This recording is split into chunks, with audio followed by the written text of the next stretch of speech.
Ri sendiri. Tangan kanannya memegang pinset dan mencabut giginya. Hasilnya tidak hati-hati. Pinset jatuh ke dalam. Dia mencoba mengeluarkan pinset. Tergores tangan oleh gigi.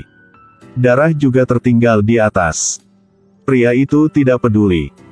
Hanya mengobati luka. Lalu, hanya untuk melihatnya datang ke pameran dengan mata berkaca-kaca. Lalu lihat kepala itu.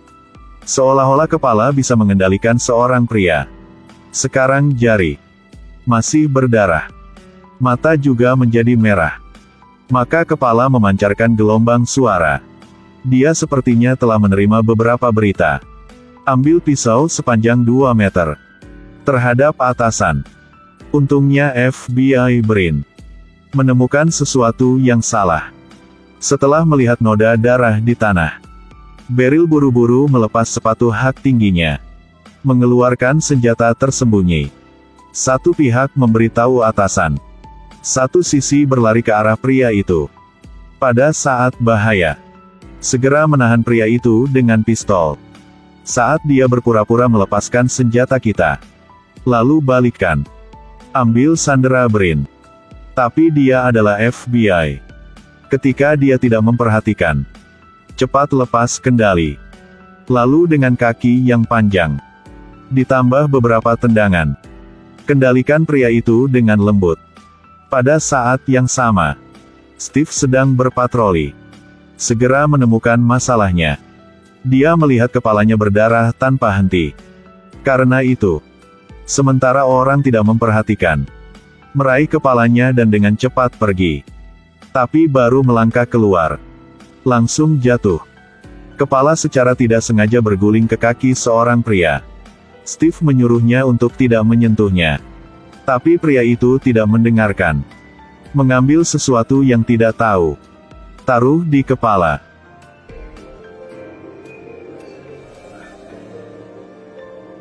Tunggu sampai Steve membuka matanya. Pria itu tidak bisa ditemukan. Kepala berdarah di tanah juga otomatis menghilang. Steve menceritakan masalah ini kepada atasannya. Tapi bagaimana atasan bisa mempercayainya? Berpikir dia sembunyikan kepala itu. Dan seperti itu, ia dicurigai oleh atasan. Kembali ke rumah. Satu wanita datang mencari dia. Mengidentifikasi diri sebagai karyawan yang unggul. Steve berhasil diterima. Membuat dia terlihat bingung. Besok, dia pergi ke perusahaan baru. Itu gudang puluhan ribu meter persegi. Ini adalah gudang paling menakutkan yang pernah ada. Semua artefak di dalamnya. Mereka semua memiliki kekuatan mistik yang berbeda. Kepala muncul di awal film. Itu hanya salah satu item di gudang.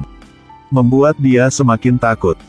Penjaga gudang ini, mereka semua mati dengan cara yang berbeda. Sepertinya melindungi gudang ini, itu juga bukan hal yang mudah. John pertama kali mengajak 2 orang untuk berkenalan dengan gudang.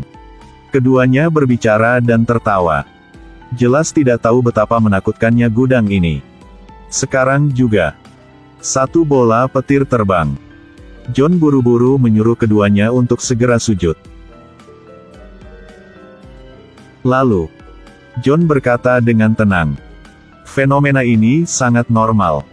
Steve memiliki ekspresi tidak senang di wajahnya. Apa yang membuat Brin bingung?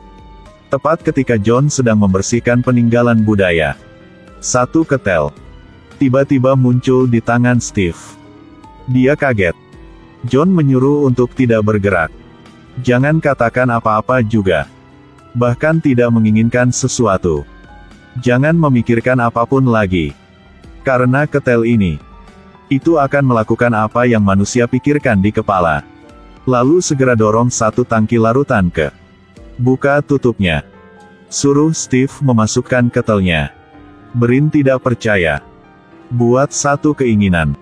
Hasilnya adalah seekor binatang kecil yang lucu yang tiba-tiba muncul di dalam ketel. John melihat itu. Ambil ketel. Cepat masukkan ke perangkat netral. Untungnya, Brin tidak memikirkan hal lain. Kalau tidak, konsekuensinya tidak dapat diprediksi. Dan misi keduanya, Seperti John. Temukan semua artefak yang akan menghancurkan dunia. Lalu bawa ke gudang. Segel itu langsung. Besok. John menyalakan saklar komputer. Sibuk mengetik di komputer. Ternyata, dia melalui komputer. Artefak yang hilang dapat ditemukan. Akhirnya, dia melalui pengawasan hotel. Mengidentifikasi objek pria itu. Karena itu, Brin dan Steve 2 telah dimulai. Ini adalah adegan paling aneh yang pernah saya lihat. Dua orang Steve menginterogasi tahanan. Pria itu tiba-tiba terlihat berat. Serangkaian bahasa yang membingungkan keluar dari mulutnya.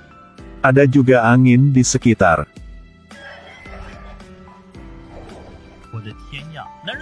Pria itu sejenak seolah berubah menjadi orang lain. Mereka menemukan profesor paling terkenal di daerah itu. Terjemahkan kalimat pria itu.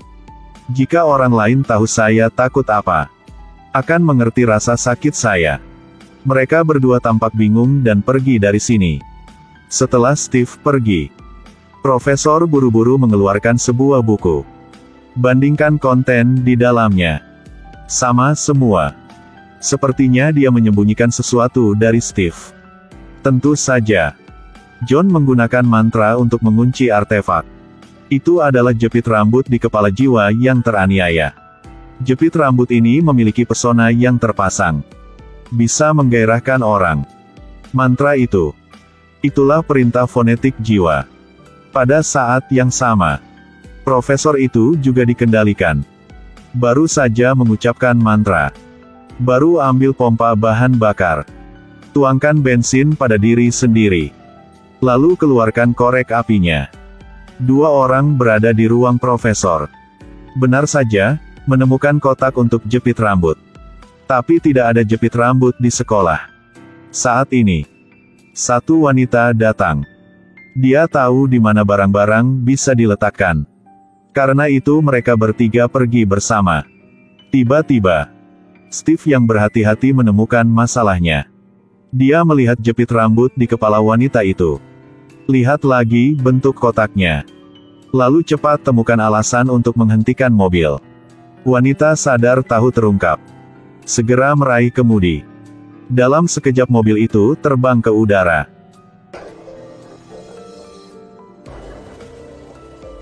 Setelah bergulir 3 putaran itu juga berhenti. 2 orang terluka parah merangkak keluar dari mobil. Tapi sekarang wanita sudah sampai ke pesta. Melihatnya melepas jepit rambut. Mulai baca mantra. Dalam sekejap, dia mengendalikan semua orang. Momen penting. Brin dan Steve ada di sini. Dan mengarahkan pistol ke wanita itu. Tidak menyangka. Wanita menggunakan jepit rambut untuk mengontrol Brin. Melihat Brin perlahan menodongkan pistol ke arahnya. Steve melihat itu. Buru-buru menggunakan pistol setrum untuk menjatuhkannya. Ketika beberapa orang ingin habisi Steve, Brin juga sudah bangun. Satu hak untuk meninju wajah seorang wanita. Lalu ambil jepit rambut. Masukkan penetralisir. Dan seperti itu. Sekilas. Semua bangun. Tidak tahu apa yang sedang terjadi. Krisis juga berhasil diselesaikan. 2 orang Steve juga berhasil menyelesaikan misi pertama. Ini adalah film Warehouse 13. Setiap item dalam stok. Semua memiliki kekuatan super yang berbeda. Suka nonton film aneh? Semua orang